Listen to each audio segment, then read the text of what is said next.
La Porsche 911, vous la connaissez tous, c'est une voiture qui a bâti son succès sur sa sportivité, mais aussi sa polyvalence. Alors quand AMG tente de le concurrencer avec son nouveau coupé GT de 510 chevaux, on est d'abord tenté de savoir s'il est aussi à l'aise à l'épreuve du quotidien que la 911, sa nouvelle ennemie jurée.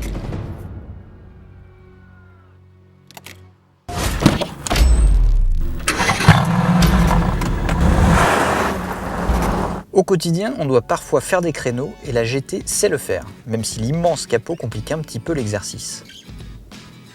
Passer un dos d'âne à vitesse normale, l'AMG sait le faire sans faire frotter ses moustaches. Accueillir des bagages, la GT sait le faire aussi, grâce à son coffre de 285 litres contre 125 litres seulement dans une 911.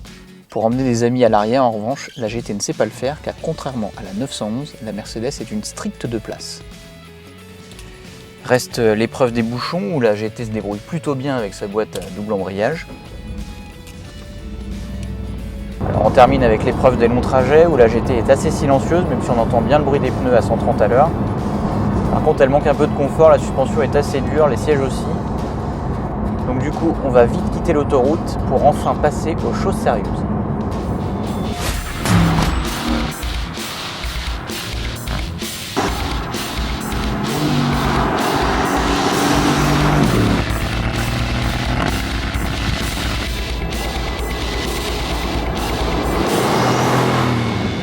Avec cet AMG GT, on dispose d'un V8 plus petit que celui de l'ancienne SLS puisqu'il passe de 6,3 litres à 4 litres de cylindrée.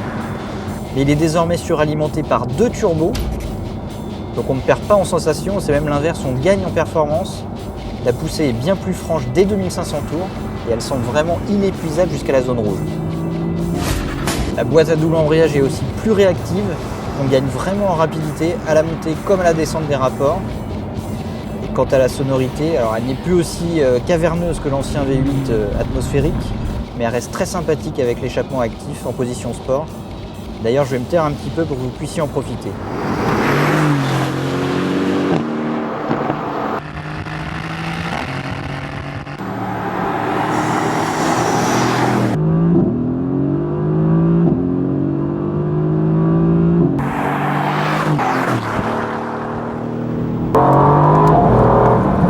Alors avec 510 chevaux sur les roues arrière, on pourrait craindre que la AMG GT soit un dragster inconduisible.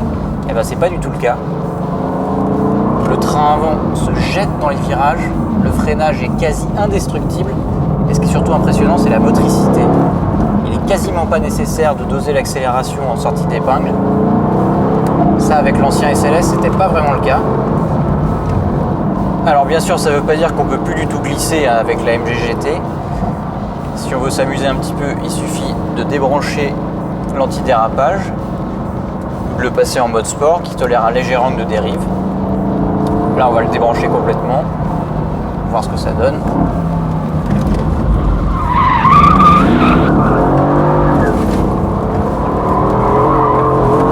Ah, ça glisse toujours, il n'y a pas de problème.